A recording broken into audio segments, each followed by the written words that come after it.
fishing is the journey, right? So it's not called catching, it's called fishing. And Glenn's right.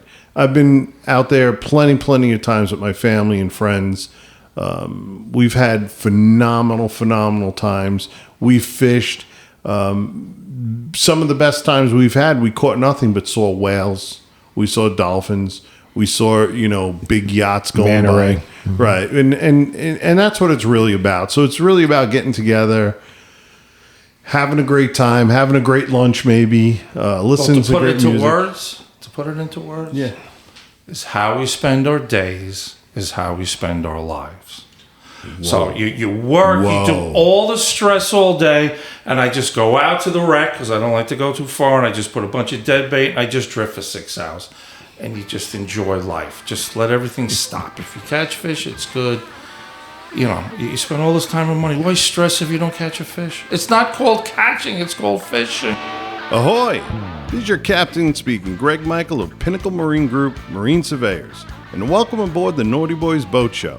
I'm joined by Captain Happy, Glenn Shadbolt, marine mechanic and shipwright. And aboard this vessel, we talk everything about boats. The build, the mechanics, the good, the bad, and the ugly. We go where the seas take us. The topics will be endless. Electronics, marinas, restaurants, vacations, cruising and fishing. Our show includes live callers with real questions. Let's fare these waters together. Call 772-773-2600 every Tuesday between 5 and 5:30 p.m. Eastern. If you're a guest or a caller, you certainly are naughty. Ahoy, and welcome to the Nauti Buoys Boat Show. Today we have some really special guests, and I'll tell you why. Why? Glenn, why? So we've been getting a lot of feedback on certainly iHeartRadio, Pandora, Spotify, all these places, that people want to discuss more fishing. So we're going to do what they want us to do. We're going to discuss more fishing. So welcome to the Nauti Buoys Boat Show. And let me introduce who we have today. Some quick introductions. Again, we have Captain Happy, Glenn Shadbolt. Say hi, Glenn. Hi, Glenn. Okay. And we have Brad Langdon. He's from MarineMax Stewart, and also what I'd almost consider a professional fisherman. You're out every darn weekend, so that's good. And your first mate, Shelly, your wife. So you guys are out all the time. Love your Facebook videos and posts. It's awesome. Thank you. And we also have Steve Graziano from Real Life Bait and Tackle in Hobe Sound. Say hi, Steve. Hello. Okay, good. So, before we get started, we've got some callers and we got some people, and we were discussing politics before. Why? I have no idea, but we're discussing politics. So, it's funny. I watched a video today on the news. So it's all this Josh Shapiro, right? They had a video, and he was going to be the VP pick.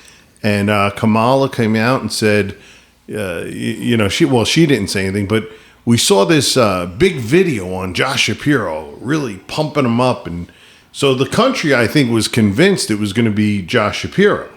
Well, then she comes out and picks Walz. What happened to Josh Shapiro? What happened to that video, that promo, that millions and millions of dollars they spent on that promo? Why she quit on Shapiro so quick, I don't know. So, opinions. Glenn, you're the political analyst. No, I'm the anarchist, and even though I'm not Democratic, I just watch it. The Democratic voters were denied a primary because they told everybody that Biden was fine. It was all a game. You were all played. This is our president. We believe in him. We came up there. Elder abuse as far as I'm concerned, And you're going to tell me the greatest minds in the world sitting in that office and can tell you that he was slow, but that's fine. So your Democratic voters were denied a primary, and they said, we're going to give you Harris. So you think you have democracy, but you even lost your vote already. Yeah. So, Yeah, so why do you think they ran right to Walz and overstepped Shapiro? I mean, I hate to say the word, but was it Israel? Was it his Jewish heritage? Was it Any of you guys got an opinion on that? He's probably tied more into the working class people. That's why they probably went with him. Right. Trying to get that association. They're not going to, but they're trying. But Walz is what? Minnesota, right? Minneapolis. Yeah. Was it Minnesota? Yeah, Minnesota. Okay. So he kind of doesn't help them because that's been a Democratic state for what? 100 Forever. years, Yeah. right. So why Shapiro's Pennsylvania? That's a swing state. Could have probably helped them. It's very interesting. I saw the video. I'm not trying to be political. I'm just saying. I saw the video. I'm thinking, okay, it's going to be Shapiro. I don't care. I don't know these people. And then all of a sudden, you turn gears like that. Very fishy. Something went on underneath. Steve, what do you think? I don't know. There's no rhyme or reason what Democrats do anymore, and I'm not going to figure it out. I'd rather just talk fishing because when it comes to that, Well, listen, if you don't even have a primary, do you even have a choice or a question of what's happening anymore? You were denied your primary. This is what Steve's going in the middle of the road. Democrats buy bait too. Democrats by me. The thing I can say is I watched that stock market crash yesterday. Yeah, that's not good. It came back, but it crashed. And my wife does real estate appraisals, Pinnacle Appraisal Group. Every company we have is Pinnacle, but she does real estate appraisals. And I'll tell you, a good indication of what's going on, we can tell just by appraisals. People are refinancing. So she's doing appraisals for refi. When you do a refinance appraisal, that means people are broke. They're taking money out of their homes. Yeah. So this economy, I don't care what anybody says, whether you're a Republican or Democrat, give me the argument, but things are bad. Yeah, we're going to go into a recession, no doubt. Yeah. But what's scary is World War III. Yeah. We don't want that, and that's knocking on our door right now with That's these. right. So let's just pray that things work out. How do you feel in the boat business? You think the boat business has been affected? It's the same thing. Like you doing refis for people, we're doing way more brokerage boats, which means people are getting out of boating sometimes or just going to used boats. Because they can't afford those new boats. Yeah, the new boat prices really haven't come down that much, but used boats did go up. Right. So there's not that much of a delta, but there's still more used boat purchases right now than there are new. What about interest rates? How are they affecting the business? They've come down some, but definitely affected it. Yeah, it did. And everybody's going to fight for the discrepancy money. So whether you get the boat or the RV, Right. Who's going to get that? So it's not the days, Brad, of you at MarineMax selling, all these boats because interest rates are at 2%. Or, Right. No more of that. No, done. it's just regulated back to where it was and where it probably should be. Really, Right. The 2, 3, 4% days are gone.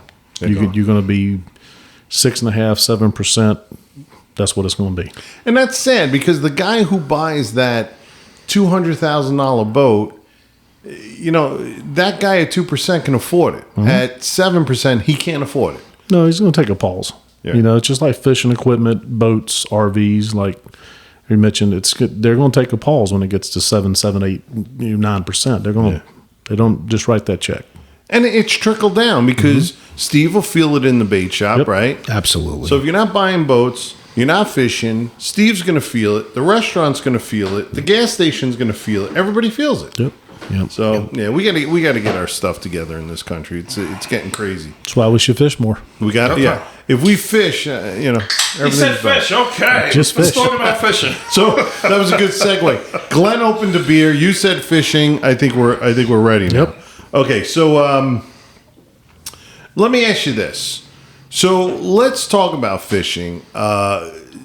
Brad, again, I see your posts on Facebook all the time. You're always out there. So you're fishing the Southeast here. You're going out of where? Stewart? Out of Stewart, but the fishing background started in North Carolina, everywhere, Costa Rica, Panama, North Carolina, here, up and down the East Coast. But lately, yes, we're based out of Stewart. Okay. And you're in Hope Sound, Steve. You're a bait and tackle shop. Correct. Real life.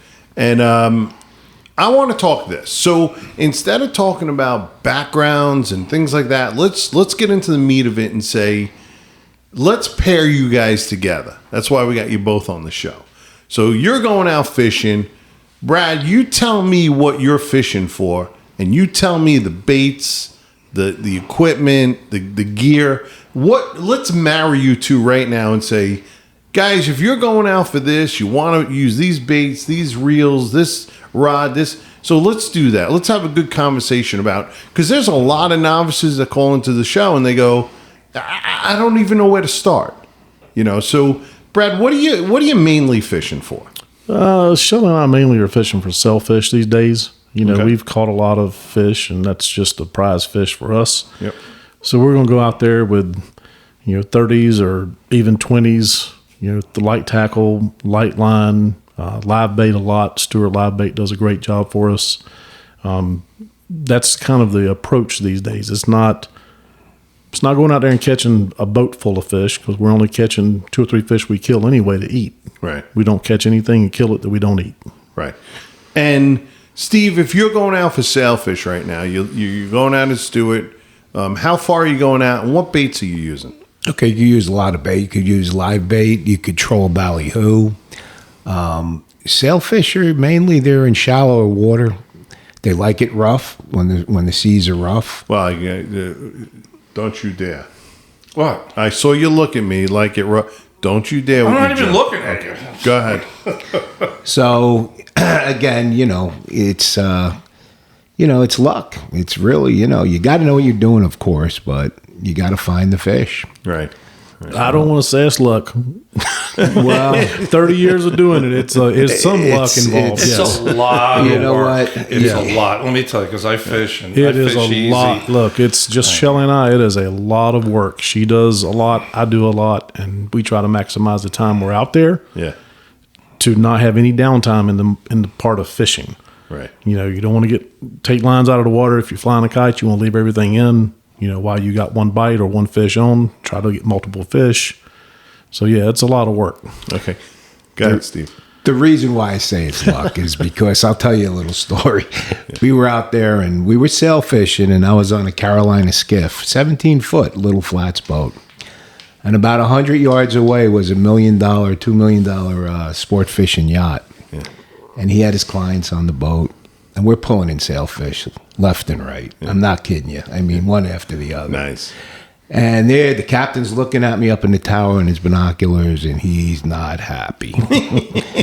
And here I am on this little boat, and I'm saying to myself, okay, it's got to be a little bit luck. Of course, you got to know what you're doing and whatnot. But that was a funny story, because I always tell people, it's not the boat. It's not. It's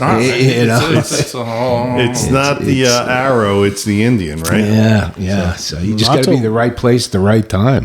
Some told guys Greg one just time- have the talent. You remember when we were talking about the bigger boats and all the boats that I ran and all that stuff? I could care less about that stuff. Right. We go out there in our old beat up Parker and generally do better than most of the big boats. Gotta know what you're doing. But again, there's a lot of luck involved. But you got to know what you're doing, what to look for, how to handle it. You know. Right. So I got a text, and I'm getting alerts right now. People are freaking out because I didn't tell my Nauti Buoys joke. Somebody's freaking out? Yeah, we have an audience that's freaking out. They actually like my put that on a jokes. form and get a free Xanax prescription, probably. Well, you're the one that doesn't like my jokes. I have an audience that likes my jokes, so I'm going to tell a joke. All right, I hope you guys don't mind. We'll pause for 5 minutes so I can tell my joke, and you keep drinking though, Glenn. Yeah. Oh yeah. Right. Okay. So, all right. Let me tell a Nauti Buoys joke. This is the naughty joke. A Canadian angler had a few too many to drink and decided to go ice fishing. He grabbed all his gear, stepped out onto the ice, and started to cut a hole when he heard a booming voice shout, "There are no fish under the ice!" The man jumped, and he looked around, but he didn't see anyone. He carried on cutting into the ice, and again the voice boomed, "There are no fish under the ice!" Still, nobody. Was he going mad?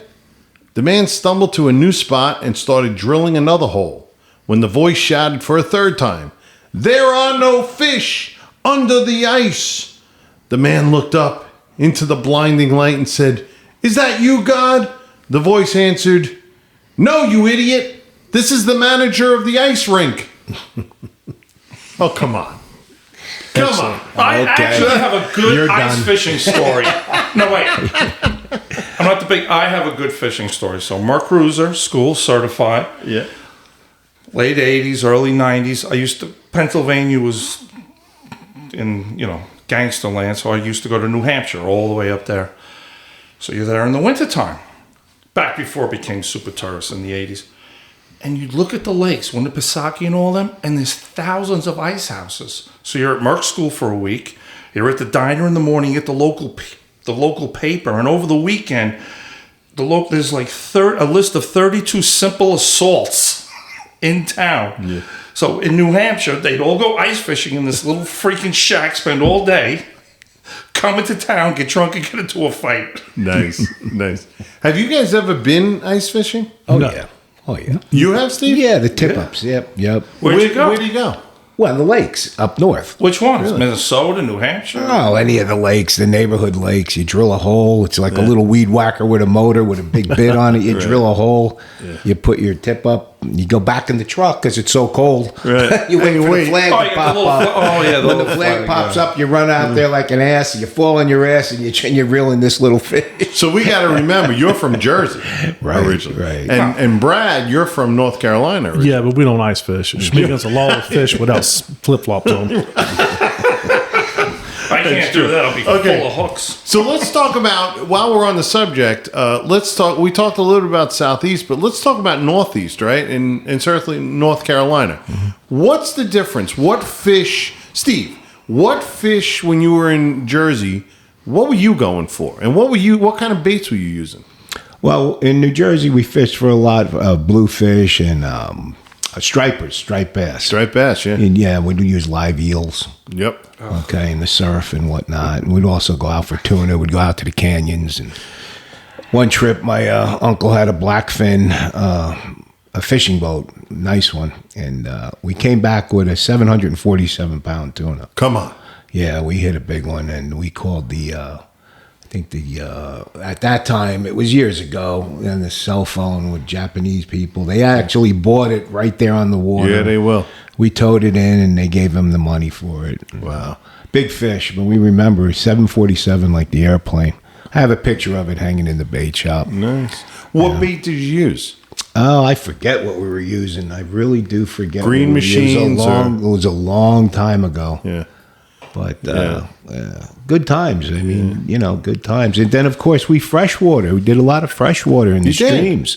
Oh, I love trout fishing in the streams and, up in Delaware, Pennsylvania, New York State. And then we'd go for salmon, Pulaski, New York. So I got a question. Again, I was a canyon fisherman up in New York. Certainly, even inland striped bass, all that, tuna, shark. Mm-hmm. I've done all that. I've really never done freshwater. So what are you catching in these freshwater streams, and what baits are you using? Okay, so when you're freshwater, you could use a fly rod or you could use a spinning reel and use spinners. You could use cheese, salmon eggs. You use cheese? Yeah, Velveeta cheese. You put it on a little tiny treble hook. You catch little rainbows, brookies, browns. With cheese. Everybody loves cheese. I know you love cheese, so let's just skip that over. But you would go to the store, you would get little jars of salmon eggs. There were salmon eggs. And you'd put the eggs on the hook, and you'd get them with that, or you'd get them with the CP Swing, the Panther Martin. These were all spinners, rooster tails. These were spinners that the trout would love. But it was nice because you would put it on your waders. You'd travel up in the mountains, walk the streams and fish. And, you come back with a night, rainbows, brookies, browns. It was fun. So what's the difference in eating striped bass, saltwater, and a rainbow trout? Tell me the difference. Well, it's how you cook the fish. But the freshwater fish, it was from that ice cold water, so it was good. It wasn't gamey at all. It wasn't muddy or briny. It was that cold water kept the fish nice. Right. Yeah. And Brad, North Carolina. So what were you guys fishing for? White marlin, blue marlin, sailfish. So you're a sportsman. A lot of white marlin fishing. You're always deep water. But we bluefin tuna fish in the winter. We commercial fished. Yeah. So we were catching 400, 500, 600 pound bluefins in 30 feet of water up there. Well, you were also a charter captain. Well, I ran charters, but I was a private captain. Okay, private captain. Yeah. So tell me about some of the baits and the gear you used. I mean, is it different from the Southeast? Is it different from the Northeast? I mean, you've fished a lot. Tell me about your different experiences with fish, baits, gear, everything. Yeah, like up in Jersey, when you're white marlin fishing, you're still using 30s and 25s, light tackle. Yep. If you go up there trying to catch blue marlin in North Carolina off Hatteras or wherever, you're using 80s and 130s. You are. Big tackle, heavy gear. You got to get the fish stopped. Right. That's the whole goal. You can catch them on a 30 if you want to be there all day long. Right. Down here in South Florida, you're using very light tackle. Why? Well, mainly because the fish get caught a lot. So they can see. I mean, we're down to like 20 and 30 pound fluorocarbon leaders. Long leaders on these sailfish. So they're that smart. Hooks.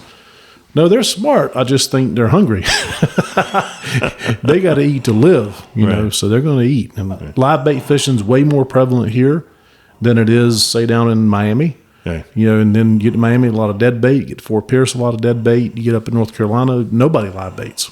Unless we're yellowfin tuna fishing. The dead bait doesn't seem to work so well here. No. Because I only go out to 3 Mile, and I just float all day with all different things, and it doesn't really. And we're really more like 6 to 8 mile reef out there. They're there year round. You can find them. You just got to look for the conditions. But dead bait is definitely not as prevalent in Stewart as live bait. So we used to do the canyons and certainly tuna fishing, green machines, right? Everybody was using green machines. Right. There's no live baits. It was green machines. And ballyhoo, we used a lot of ballyhoo. Yep. But a lot of frozen baits and a lot of synthetic baits. Yep. So I do notice down here, Steve, I talk to you all the time about fishing, and it's shrimp, live shrimp. In the intercoastal, yeah. So what is shrimp catching? People come in the bait shop all the time. They say, what do I use? What do I use? And I say, look, live shrimp is the best. Why? Because every fish eats live shrimp. You can't go wrong. But a lot of times in the summertime, the shrimp are small and we don't get them because the shrimp boats can't find them. It's hot. They go down deep into the mud. The boats come back empty. They lost all that shrimp from the Gulf wreck. They wasted all the gas. Platform. You feel bad for these shrimpers, too. I mean, they work hard trying to get a shrimp. Put a lot of them out of business. And they come back, and they're very, very, very small, the shrimp. And I tell people, I hate to sell you these shrimp. They're tiny. Do you want them or not? Some people say yes. Some people say no. But everything eats shrimp. So your best bait, if you're not going to use lures in the intercoastal, is live shrimp. Okay, so let's talk species, right? Brad, you fished North Carolina. You fished a lot of other places. Steve, you fished Jersey and Southeast here, Florida. New York, yep. In New York. Let's talk species. So what's the difference from the Northeast to the Southeast or the South in species of fish? So prevalent in the North, we're doing tuna, we're doing shark, that's the big stuff. Bluefish, yeah. Bluefish, striped bass, things like that. Fluke. They call it fluke. Oh, everybody goes fluke fishing, flounder fishing, black fishing, right? Right. What are we doing down here in Southeast that's different from the Northeast? Well, you're fishing for dolphin mainly. Dolphin, kingfish, sailfish. Mahi. Mahi. We don't want anybody calling Dorado. into the show saying, what are you fishing No, for dolphin?" mahi, Dorado is the scientific name. Right. Wahoo is a big fish. Cobia. Sailfish. Now, are these all eaten fish? Absolutely. They are. Yeah, absolutely. Snook. What about snook? Snook is delicious. You can't buy it. You have to catch it. Really? You can't. And it's rare, huh? Delicious. White, thick meat. Very. You don't have to kill it with all these seasonings. Right. You're talking lemon and butter, salt, pepper. That's it. And it's delicious. It is. Yeah. So you got more of a tropical, less gamey type of feel down here as far as eating a fish. Northeast is more of the gamey. It's a colder water. It's more of a gamey, briny kind of fish up there. Yeah. There's more variety of fish that you're going to catch down here. Right. So you could stay in the intercoastal. You can go out in the ocean. Now, Brad, when you say ocean fishing, like you did before, tell everybody listening how far you go in the ocean. No, we're not 6 to 10 miles. Usually. That's it. Yeah. No 100 miles. No, I mean, in the Northeast, we were fishing Hudson and all that stuff. I mean, you were on 80, 90, out of Manio, we were running 85, 90 miles offshore. Right. Yeah. And back in those days, when you're running the big boats, you don't come back in. Right. You run out, you spend a night, you fish the next day. Right. Because you don't want to burn that fuel coming back in. But here, you literally can go out and catch 20 sailfish in the morning, come home, be in the pool by noon. Yeah. It's awesome. Who's done any Pacific fishing? Anybody? Yeah. Panama. And what do you find Costa on the Rica. Pacific side? Costa Rica was probably the most fun. I mean, because you're running 20 to 30 miles, but the fish are plentiful and you can see them coming for miles. Really? Yeah. Sailfishing over there is just crazy. And species? Sailfish, black marlin, blue marlin. That's what we were doing. Tuna fishing. They call it all yellowfin over there. You do? Yeah, big yellowfin. Okay. So I'm getting from you, Brad, you're more of the sportsman. You like to trophy fish. Yeah, but I mean, we do a lot of inshore fishing. Okay. We get a lot of live shrimp. We go out there try to catch snook, trout, snappers. That's a lot of people do muttons and that stuff around here too because it's right out front.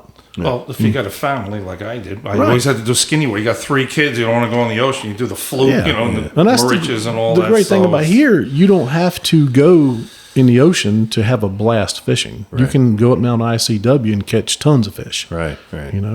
So one of my favorite fish, red snapper. Love it. I think it's probably the best eaten fish. Well, that's a bad subject around here. I know. Why? But tell us why, Brad. Because they only let you fish for them for like, what is this, a day or two? Yeah, they keep changing these rules. Worse than snook? It's discouraging. It's discouraging. 16 to 17 inches for 2 months on a Tuesday, and the fish's name's got to be Ralph. They tell you they're not out there. They're crazy. They're everywhere.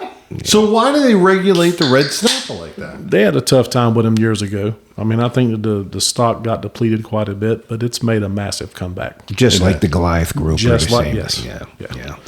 Which is the Jewfish, the Goliath grouper. And, right. I've hooked a couple of them. Yeah, delicious. But they have nothing that can they're just, so good. you just cut the line. The problem with them now, there's so many that they're eating everything. They're eating the lobsters, they're eating snook, they're eating anything, and there's just so many of them. It's crazy. They should open it up and just let us fish. Yeah, one per man per day or something. You know, it's just like striped bass. Yeah, put a limit on the size and 1 per man on the boat, and we're good. Even the porpoises haven't been around lately. I floated the wrecks, and I didn't get not by the wreck like 3 weeks Porpoises ago. have been bad this year, man. They eat everything. When they come out, the fish hide. So when I don't blame them. Just put the pole away. We fished at Bonita Blast. You're right, Glenn. 2 weekends ago, the Bonita Blast was up there at Pirates Cove.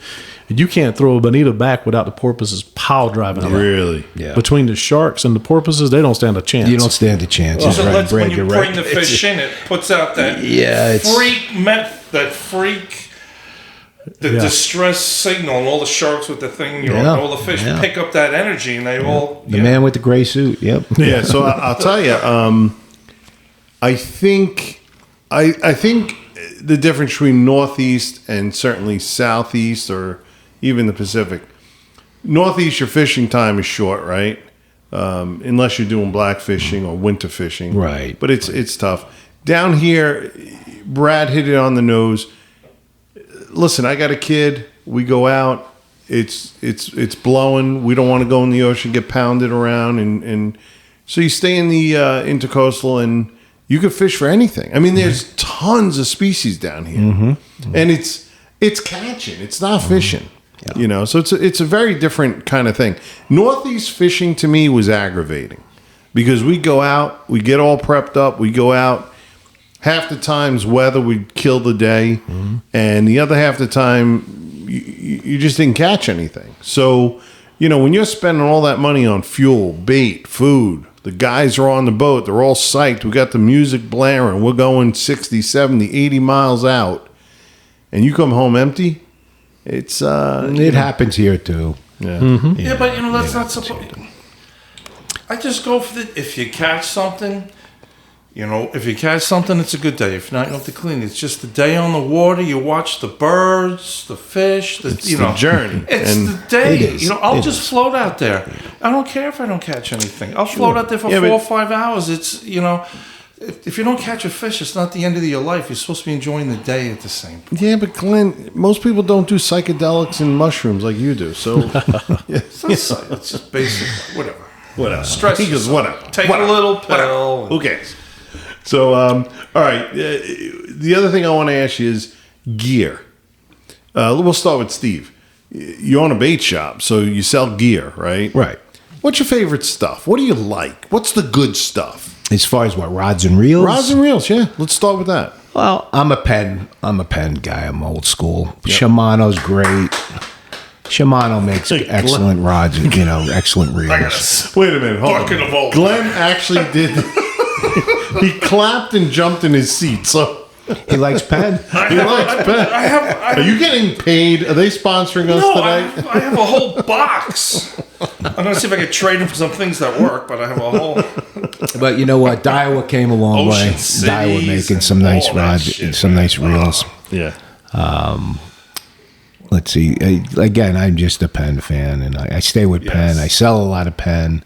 But Does again, does it matter on the size? So if I'm going out tuna fishing, we used to use Pen 50s, right? that they're a little heavy for here, but you could use them. Yeah, we were using Pen 50s tuna fishing out there, and that's northeast. So great reel, right? Absolutely. Yeah, good reels. And yeah. we pair them with ugly sticks. We like those. Yeah, yeah. So, but does it matter size of fish to brand? A lot of guys will have their, and Brad will tell you too, you'll have your rods for your trolling, your dolphin, Usually it's a 25 or 30. Correct me if Yep. I'm wrong, Brad. Yep. A TLD, Shimano TLD 25-30 is an excellent setup for all about, pretty much kingfish, dolphin. You're trolling ballyhoo with this. Spinning, you could use big spinners, a big spinning reel if you want. Live bait, sometimes I'll throw a live bait out there with a balloon on it. Again, I like trolling. I also do bottom fishing, but I like to troll because you're covering a lot of water. You're covering a lot of area. Right. You could always pick up and go somewhere else, You're looking for weeds. Right. You're dolphin fishing. You're looking for a rip. Yeah. You're looking for anything floating in the water, say a pallet or, I knew guys that would throw newspapers. They would open a newspaper, put it out there, let it float, or even a pallet. Okay? Really? Go back in an hour, and I'll bet you there's dolphin under there. Really? Why? Because the bait go under there.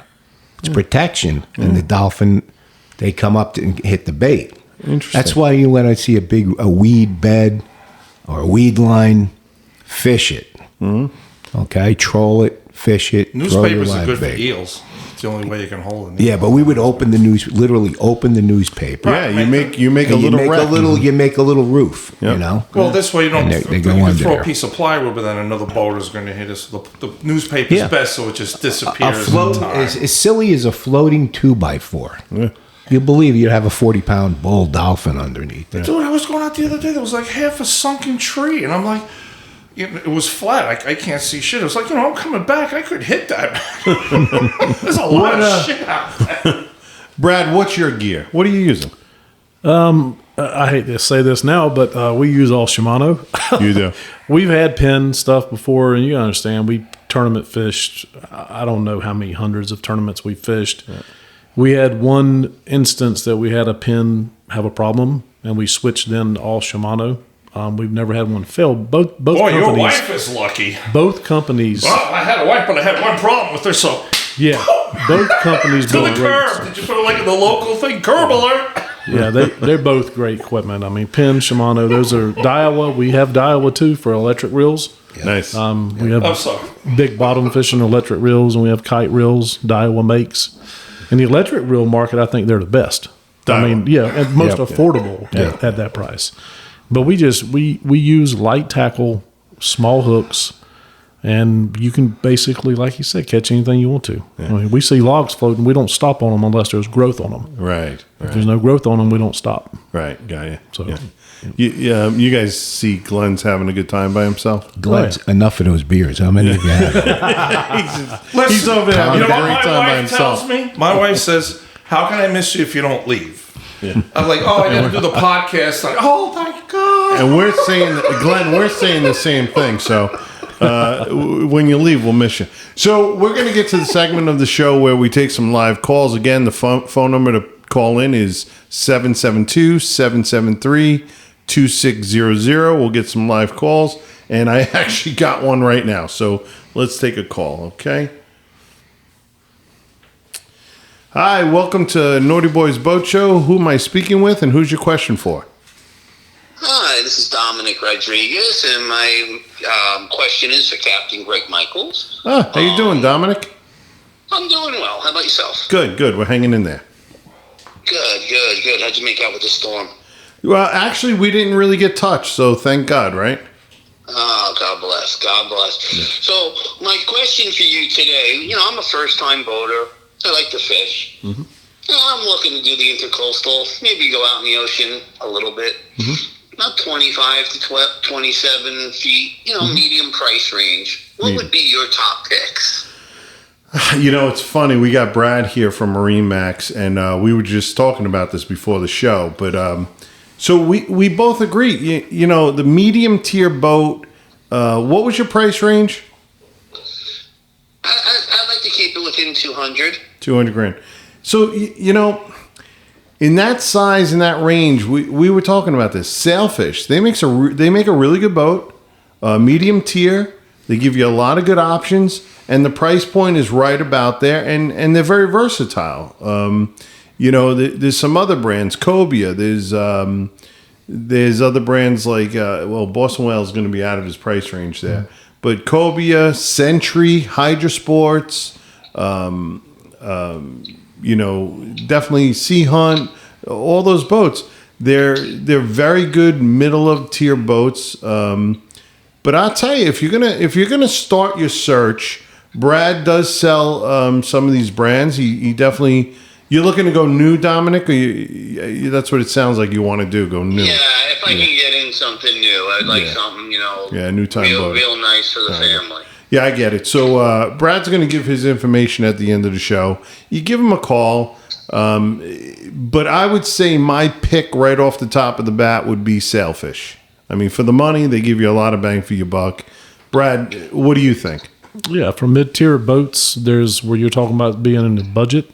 That's probably true, you know. And I wouldn't just let go of a used boat that's a year or two old, that's still under warranty. Save yourself some money. Okay, you get a little bit bigger boat, a little bit nicer boat, and make sure it's still under warranty, and you'll be fine. Okay, yeah. So Dominic, so I guess the consensus here is start with Sailfish, and we'll go from there, and we'll certainly give you Brad's number, and you could talk to him and. Definitely, we'll get you into something, and we can't wait to see you out there fishing.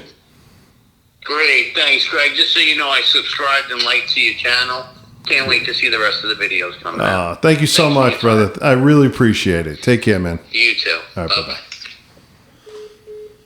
Yeah, so these boats that are coming out now, Brad, it's like, these guys can't afford $400,000, $500,000, $600,000.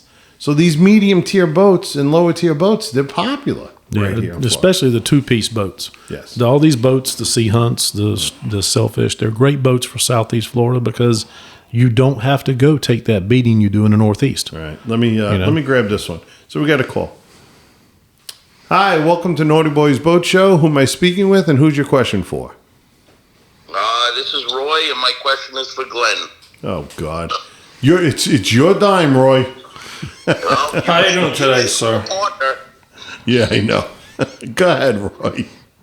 All right, so my question is for Glenn, obviously. My question is, I'd like to know his thoughts on the benefits and drawbacks of V drives versus stern drives in reference to reliability, maintenance cost, and longevity. Wow, good question. Go ahead, Glenn. Well, the first part whenever you buy a boat is, what do you want out of boating?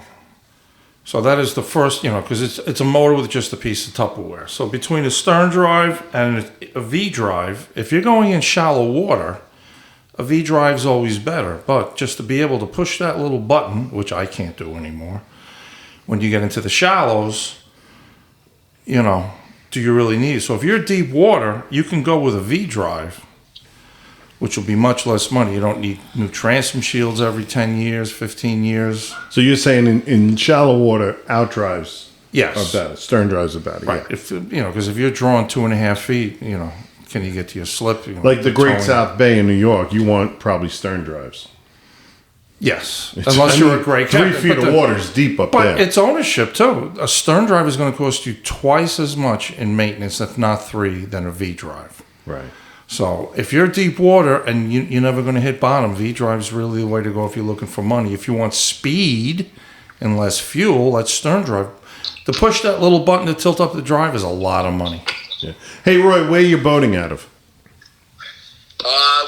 Primarily would be on the North Shore of Long Island. All right. So the North Shore of Long Island Sound is deep. Deep water. So you're Yes. probably better off Deep with a water. V drive. Yes. So V drive, you So- basically got the V drive, you got the shaft, cutlass bearing, and a prop.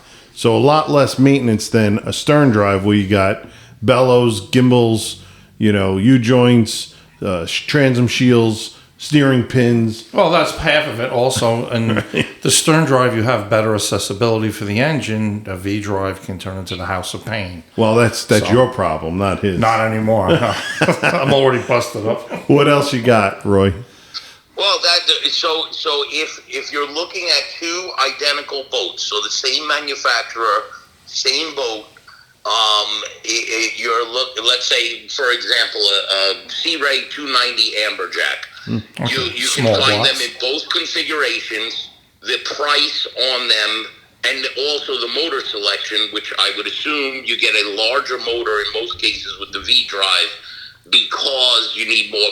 You're losing more power through that extra transfer with the V drive itself. Correct? Because you can find both. You can find them with stern drives and V drives, and the difference in price is significant for the same year boat with just V drives versus stern drives. So obviously the upfront cost is different, but I'm looking at to figure out also maintenance costs long term. Well, maintenance, let me say, I know both boats. The stern drive boat, you can make, it's higher to work on, but it's easier to work on. And the V drive, you got to hang upside down. It's a house of pain.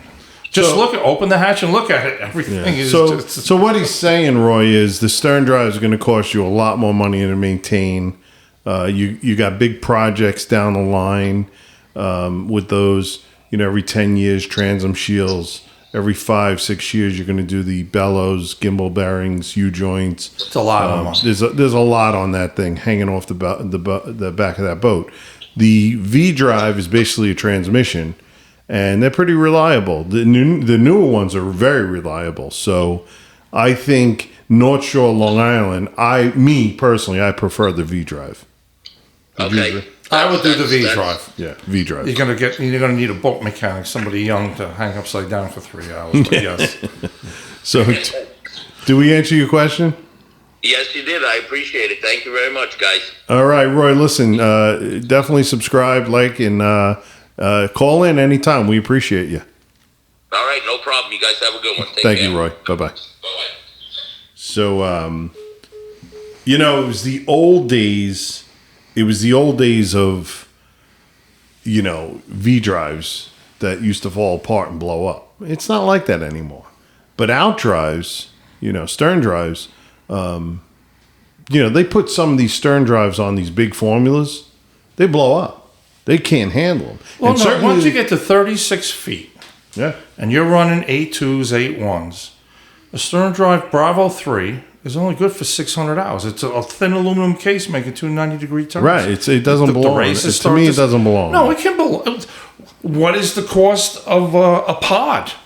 Well, let's not talk pods. You could be doing 60 grand every 3 years. Yeah, but let's not talk pods. So you're going from V drive to stern drive. Stern drive is double of a V drive. Okay, and then you go stern drive to pod, and that's like triple. So I'm looking at Steve's face, Brad's face, and I could see right as soon as you said pod, they both said outboard. They both went, yeah, just buy an outboard. Like what's wrong with you people? So yeah, I agree. The pods. Listen, pods are great. The maneuverability, everything about pods are great. You just better have a big pocket. Just need a credit card with no limit. Credit card with no limit, checkbook with no limit, and a wife who loves the boat and doesn't care because. Well, she's got a credit card with no limit too. So yeah. So, you're a kept man. You're a kept man, Glenn. So Bride loves me. I know you. I don't know how. She's such a sweet woman, and look at you. My God. I treat her like a queen. Steve, you're laughing, but there's proof there is a God, because he married Mary, and if that happens, he's definitely a God.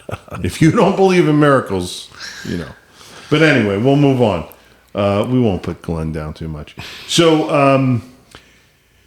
So we're getting towards the end of the show. This went really quick. We're going to have you guys on a lot. I mean, this is everybody wants to talk fishing and boating. So this is what the show's really about. Again, let's do this. Steve, your favorite fishing, where and what? Go ahead. I love catching dolphin, Dorado, mahi, Mahi. Yeah. Good. That's fill the freezer. It's not only that, Glenn. It's when they jump, they light up with blue and gold, and it's a thrill. You get a big bull, or it's nothing like it, man. It's great. I love it. I love dolphin fish. I love all kinds of. I'll fish in a puddle out in the street, But you gotta look for those parasites when you clean it, like when you get it like the St. Lucie River. Yeah, I don't see anything. Supposed to be your tail. What's your gear and bait? My gear for dolphin, I love Penn, but I also like Shimano TLD 25, 30. So I'll run 30-pound, line on that, and trolling ballyhoo or live bait. Just set your spread. Run a shotgun. If anybody doesn't know what a shotgun is, I take a daisy chain and I run it way behind the boat. Little pink birds. I wouldn't anything to do with a daisy chain. But behind the pink birds, you put a ballyhoo on or a split tail mullet. Right. Yeah. Okay, that's usually the one that gets hit a lot. Yeah. Not saying the other ones on the outriggers don't either. You want to put a spread out, and Brad will tell you too, about 5 rods. Depending 5 on rods. Yeah, okay. With outriggers and whatnot. One right in the motor, the white water of the motor too. You never know where they're going to hit. Yep. But definitely I would say dolphin. All right, good. Dolphin. That's good. Yeah. Brad, what's yours? 2 places. Yeah. Stewart, Florida for sailfish. Yeah. And Manio, Outer Banks for white marlin. Outer Banks, Hatteras. Outer Banks. Well, Manio is just north of Hatteras, Yeah. So what are you using? Sailfish, what are you using? Here we're going to be live baiting or dead bait ballyhoo fishing. Depends on the day and whether we pull a dredge, don't pull a dredge, 5 rods, 4 rods. Depends on current. Current here means a lot. If the current and the wind are together, you better kite fishing. Yeah. But up there, you're pulling ballyhoo every time. Yeah, kite fishing. So when we sailfish down here, I love kite fishing. I hate it. I know you hate it, but we I do it. Me too. It's a lot of work. I don't do it. I go on the charter boats and they do it. Quick story. Yeah. So we were fishing a couple weeks ago, and I told Shelly, I said, we're going to put the kite up, and I could hear her groaning. Oh, I'm going to put the kite up. So she stands back there for hours, just zip, zip, zip, zip, zip, zip. And I look back, and there's 2 of the 3 baits 30 feet out of the water. I'm like, nope, not going to catch them that way. Yeah. So we finally got the habit down of keeping everything in the water, and when fishing gets slower here, you're going to catch way more sailfish with kites. Right. If the fishing's really good like it has been this summer and the current's not bad, you can just basically float them and catch sailfish all day. And for people who don't know what kite fishing is, explain quick. You put a kite up. It's got. It's a real kite. It's a real kite. It's flying, and you can get it from the bait shop here. Yep. in Get it from Steve. Yeah. Real You life. put a kite up. It's typically got 3 lines on it, and they're spaced. People will tell you different spaces, but ours are about 100 feet apart. So you put a long kite up, a middle kite, and a short kite. And what is that kite doing? It's going way up in the air, and you have clips. Yeah. And so you take your fishing line and put them on a small ceramic or stainless ring and run it up the kite. It separates the baits, and it keeps them at different lengths from the boat, but they're just barely in the water. Just touching the water. You don't want any leader in the water, really. Keeps them up top. Yeah. Yep. You want them just swimming around on top of the water, and sailfish love them. Okay. Dolphin love them. Yeah. So Stupid question, Steve, but is there certain brands of kites you use, or No. just kite kites? Just kites. You don't go to Walmart for these kites. I don't think Walmart carries kites. No. No, I don't. Like Toys R Us kite. None of that. Okay, so this It's is a real got to hold a kite. certain load at a certain speed and and, what, everything. Right, it's tailored to the We speed. could literally I used do to fly kites as a kid. one yes. show on nothing but kite fishing. I mean, we could literally take an hour and talk about it. Still not Kite cover it. fishing.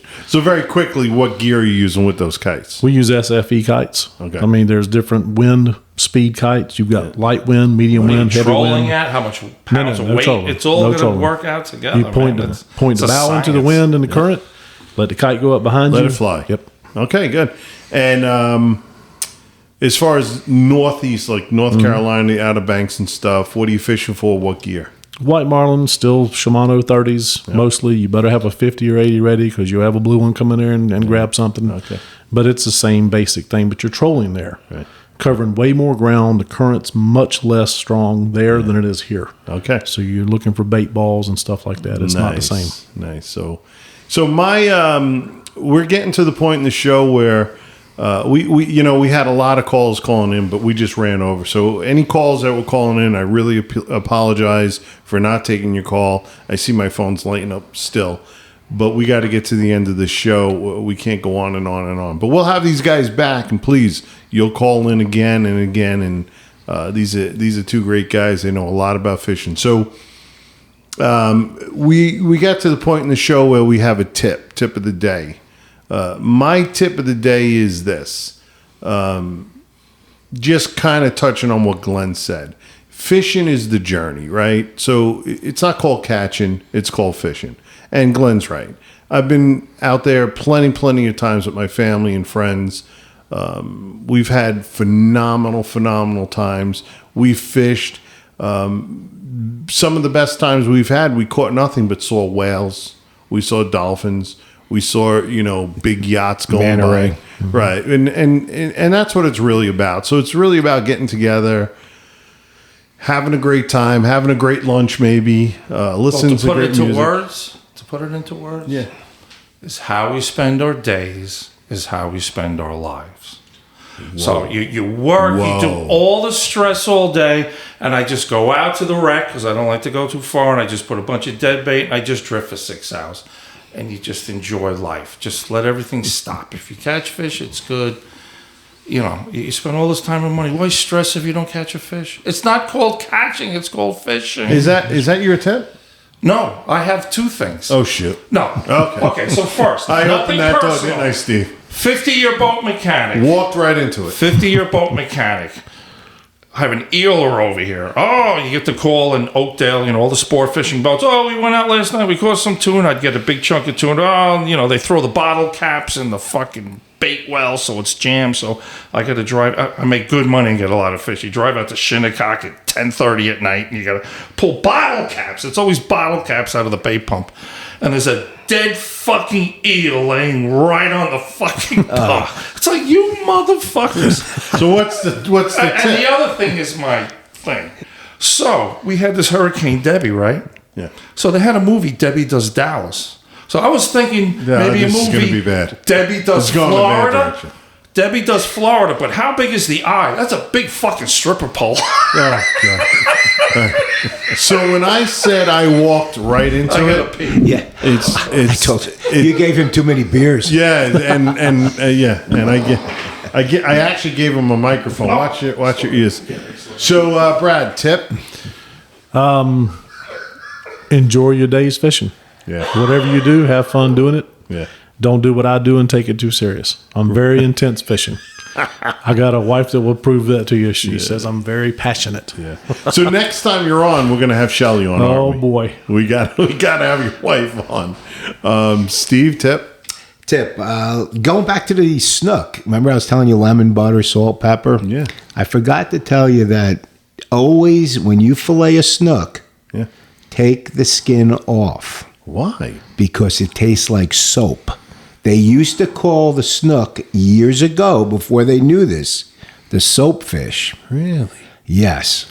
So that's how it got its name, snook. It was soap fish. Okay. So if you don't fillet it and take that skin off, it's going to taste soapy. All right. Great tip. Yeah. No, I bet you a lot of people don't know that. No, they don't. All right. Am I correct, Brad? yes, many times I've heard that. Yeah. All right. So, again, we'd like to thank our phenomenal fishing guests, Steve Graziano from Real Life Bait and Tackle, and Brad Langdon, MarineMax Stewart. These guys are just phenomenal guys. Hey, Brad, give people a contact phone number. Yep, my cell's 704-215-3599. Call me anytime with fishing advice. Want to buy a boat? Come call me. All right.